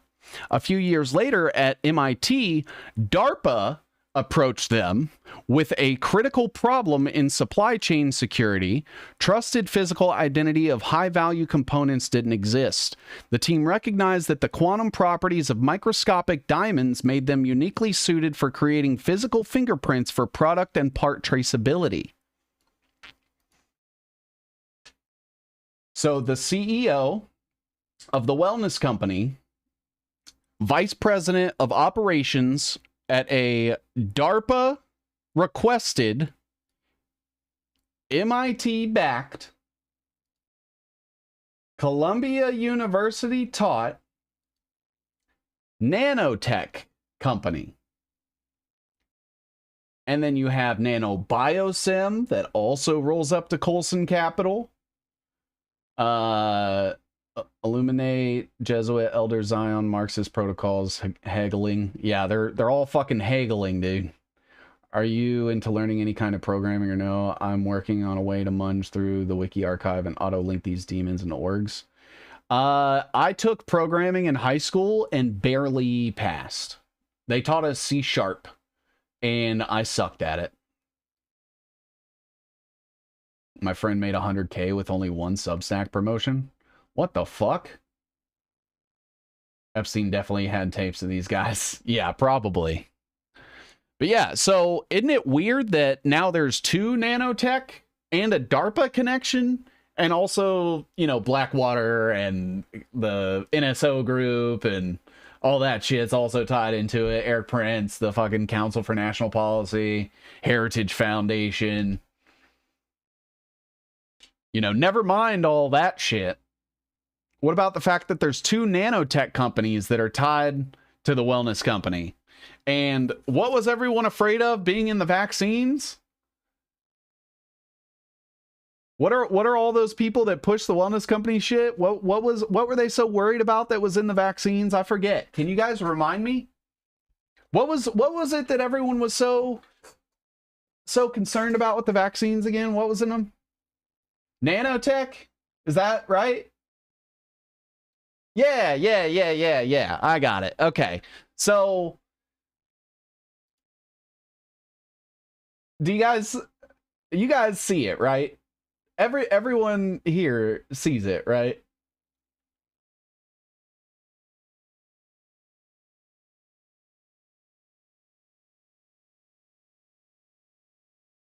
Extra bullshit, nanotech, Paris. Yeah, exactly.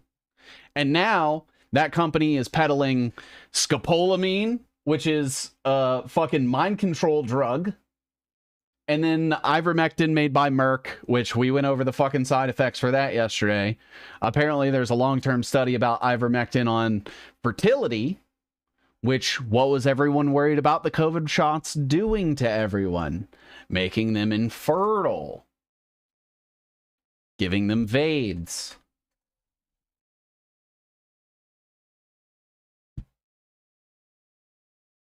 Smash the like button, y'all. Dude, I'm telling you, it's insane. It's insane that people don't see it. And it's like, Jesus, fuck. So that's why I'm like, anybody that's politically oriented that was anti-vaccine, if you're pro, like, the wellness company is just fucking the APAC of sponsors. I said it yesterday, but I mean it. It's like, oh, you want to know somebody that is definitely promoting a shitty agenda and making money off of it? Look at the wellness company. Like you would with APAC and our Congress. It's the exact same fucking dynamic. Now you go up to a congressperson and say, hey, do you know what APAC is and what they do and where that money comes from and shit? You know what the Congress people are going to say? If they had to answer the question, I didn't know. Does that sound familiar? It should.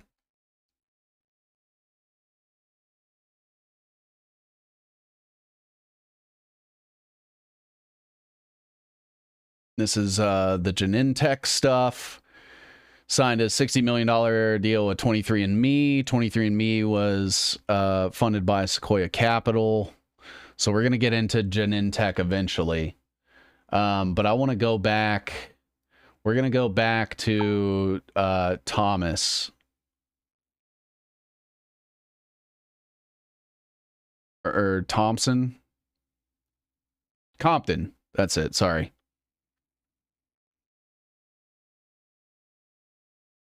Compton was the founding chairman of the American Institute of Physics, president of the American Society for Engineering Education, and a board member at the Ford, Rockefeller, and Sloan Foundations.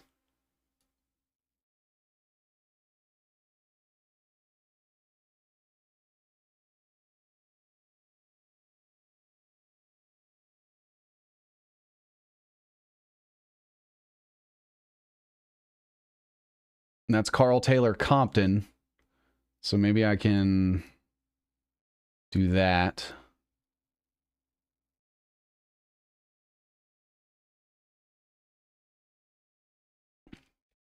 Ford Foundation. The Rockefeller Foundation.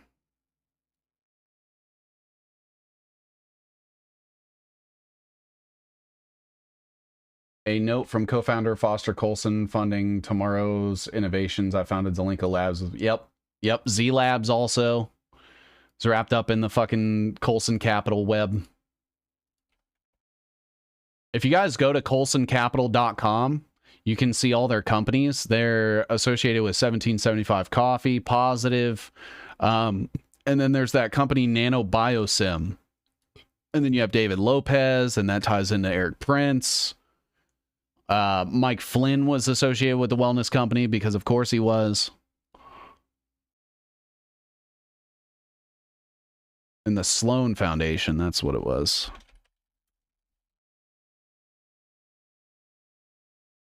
I wonder if Compton ever worked with Mary Lasker, because Mary Lasker was like Rockefeller's lady for setting up all the National Institutes of Health.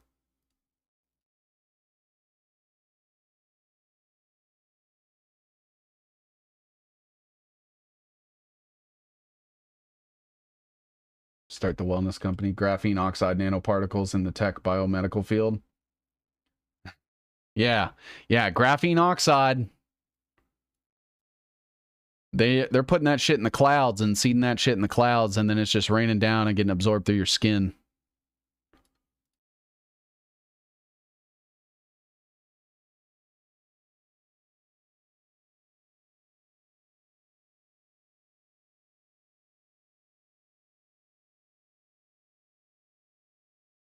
What was the ivermectin stuff from yesterday's show?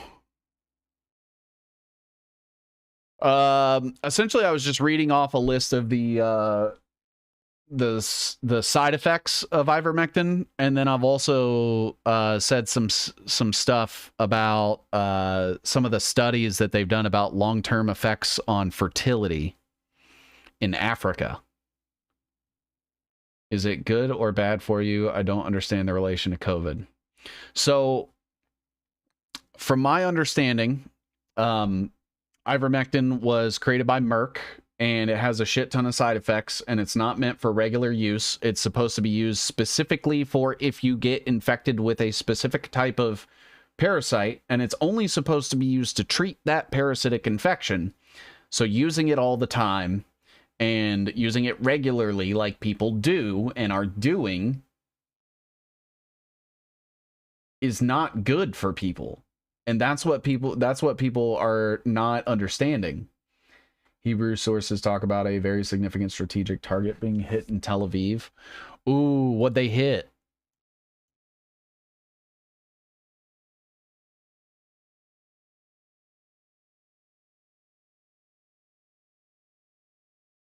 The Compton effect?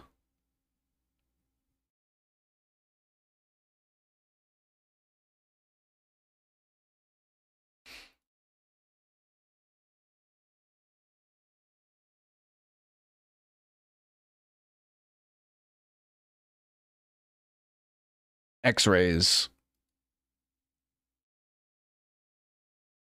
So this guy basically started the technology that would become X-rays.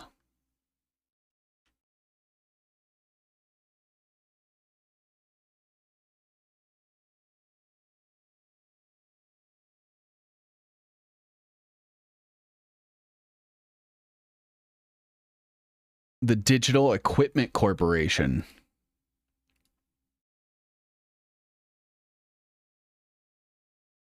Mini computer market in the 1960s.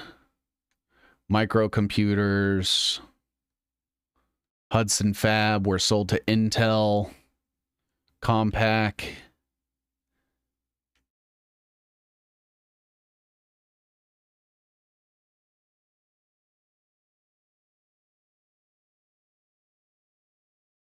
So the Digital Equipment Corporation came out of the MIT Lincoln Laboratory. where they started running simulations, like real-time programming. Whirlwind, which originally developed to make a flight simulator for the Navy.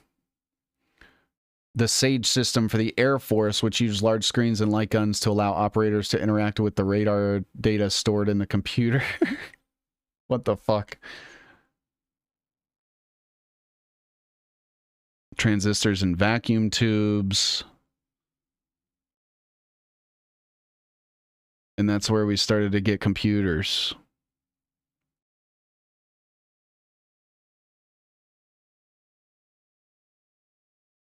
Focus less on computers.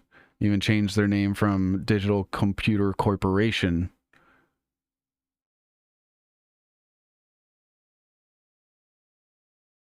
To Digital Equipment Corporation. Received $70,000 from AR&D for 70% share of the company. Began operations in a Civil War era textile mill, where plenty of inexpensive manufacturing space was available. So they started making these.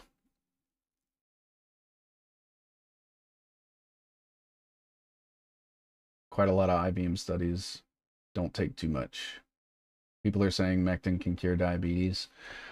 I am not going to be regularly putting anything made by a pharmaceutical company into my body.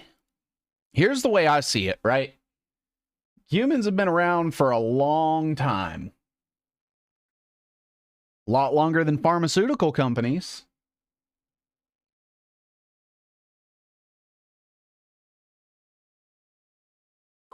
Pierre Corey primed the Mectin pump with his new book. Funny how Corey never mentioned his role in the Floyd trial. What did Pierre Corey do during the Floyd trial? Who put that Nintendo gun up there? DEC was an awesome company. Like, ironically, he testified for the prosecution against Derek Chauvin.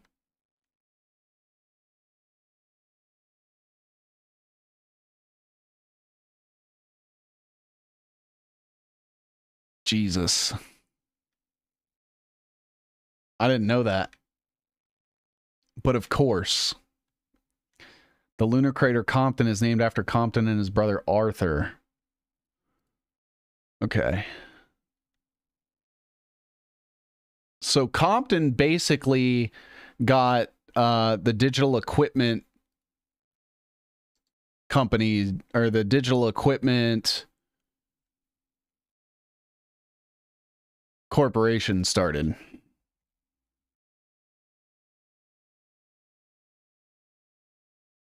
Through AR&D.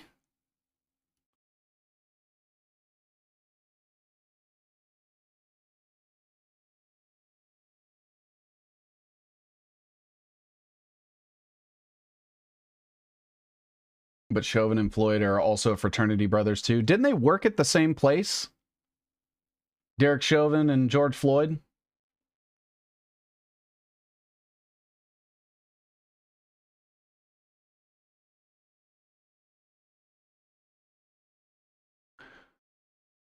This was Ken Olson and Harlan Anderson.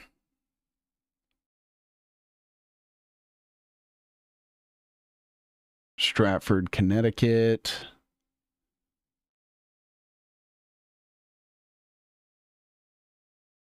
He was part of ONR. While at MIT, he directed building the first transistorized research computer, the TX0. And the TX2. And he was part of the Project Whirlwind. Fuck. And he got the IEEE medal. IEEE is fucked. This is honestly probably a good stopping point for right now. We're barely... We're still in early America here. Or not early America, but early 20th century with all this shit. Yes, at the same nightclub as security. Yeah. So we're still like FDR, Woodrow Wilson, Truman era. So like World War II, semi-Cold War, Great Depression. We're still in like that era when it comes to where we're at right now.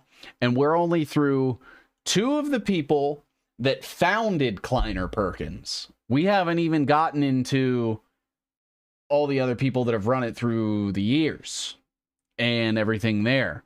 And then we also have to get into Sequoia Capital and Eric Schmidt and Sun Microsystems and Oracle and Stanford University and everything there. And China. We haven't even brought in China or Russia. But we have the biomedical shit. We have NASA. We have Raytheon, Bell Labs, Siemens, fucking the Apollo guidance system, Shockley Semiconductor Laboratory that basically kickstarted Silicon Valley, MIT, Harvard, the Military Planning Division, the Office of Scientific Research and Development, National Defense Research Committee, the Manhattan Project, the Council of National Defense. Dude, this Delano thing fucked me up. Have you added Eddie Nash?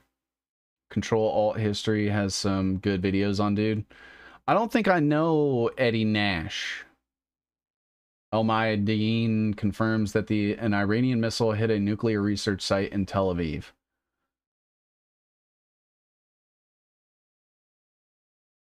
Do we really believe that? Do we really believe that while Iran is supposedly gonna have like nuclear bombs for the 95th time in the last 30 years, do we really think that they ended up doing a counterstrike specifically against Israel's nuclear shit?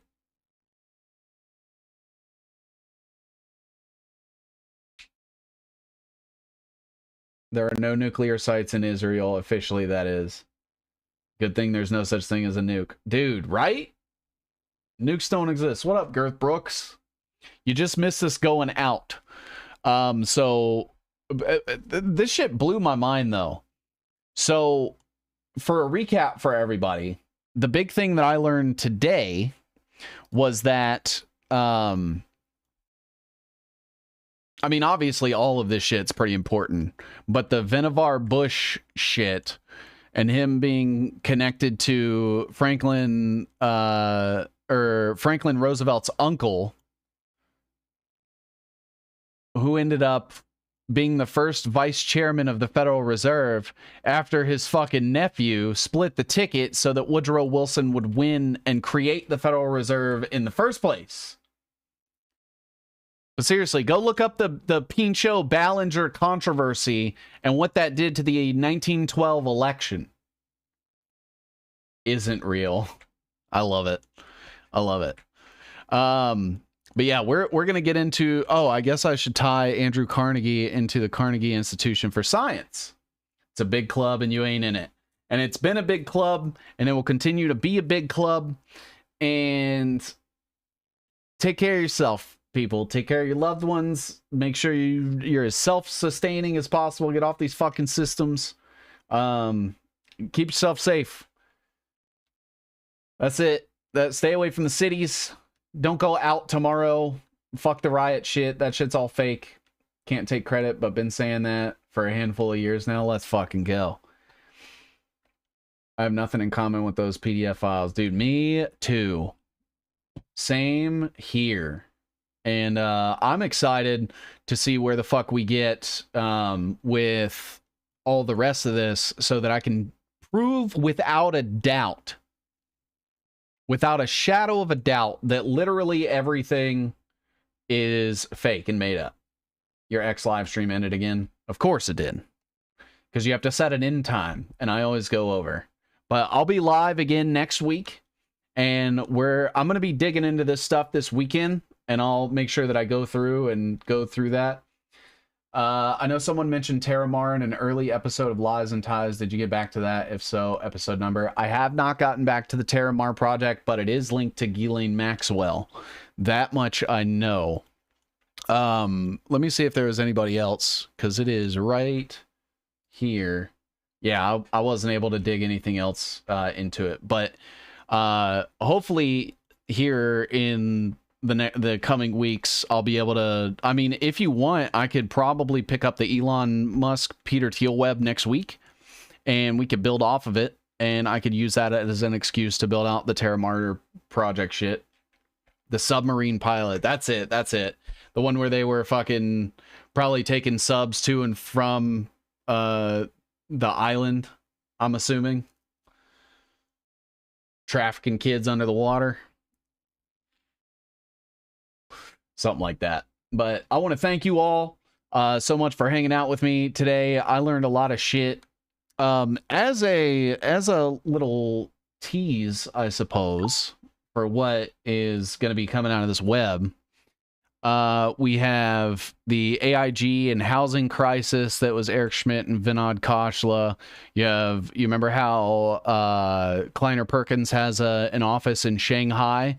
Well, AIG, that was the biggest bailout from the housing crisis, ended up spinning off of Star Insurance, which is Shanghai. You have Bennett Glaub, who was part of UJA Federation with Larry Silverstein. UJA is BlackRock. We've got George Tenet and 9/11. We have the Time Warner merger and the Clintons. We have Wise connected to the conning swatting bullshit and the Chinese. We have Janin. I spelled that wrong. Janin Tech, 23andMe, and Seogen.